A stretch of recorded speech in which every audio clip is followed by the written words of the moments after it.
Hey everybody, I'm at my buddy Al's shop, and he's working on a cool project right now. I thought you might appreciate this.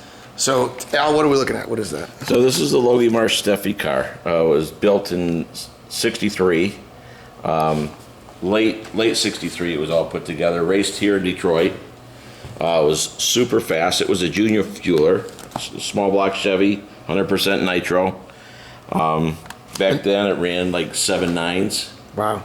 180 some miles an hour. So. And why do you have all these research photos and all this stuff in a binder? So I'm helping a friend of mine put together this car. He's building a recreation of it because in March of '64, I went out to California, beat everybody out there. It was known as the Giant Killer because it was a junior fueler that beat the top fuel guys. And after '64, the car was tore apart to build other cars.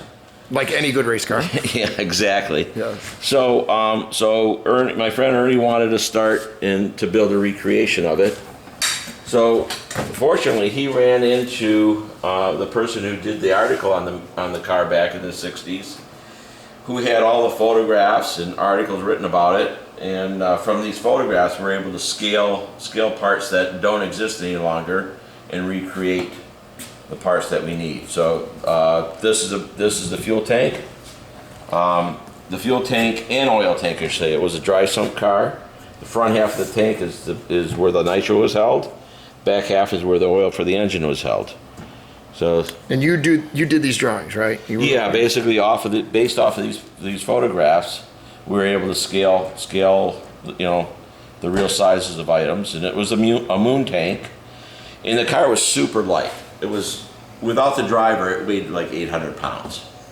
And just for an example, they took material off everything. The fuel caps were made from a moon cap. We were able to get a hold of Chico.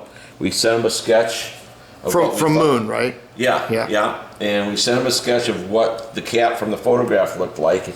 And he sized it up. He had some old mail thread caps. He goes, you know what? That looks like it was made out of our cap. It looks like, he says, it looked like it took an inch off the wings and machined the top off. So that's exactly what we did. He sent us some caps and we remachined them, and lo and behold, it is pretty spot on. So. But it's the classic situation of weight savings where you just look where you don't need mass. You don't need it, whittle it off. Yeah, it gets cut off. Exactly. Okay. Exactly. So this car, the big story was this car was a fast car here in Michigan, in the Midwest, and the West Coast guys didn't believe it was as fast as it was, exactly. Right? And they were talking trash. Yeah. And then it went out west and ran against a bunch of the big boys. Prudhomme and Chris Caramasini and Garlitz. This car beat everybody, all the AA cars. I think it was a C-class junior fueler.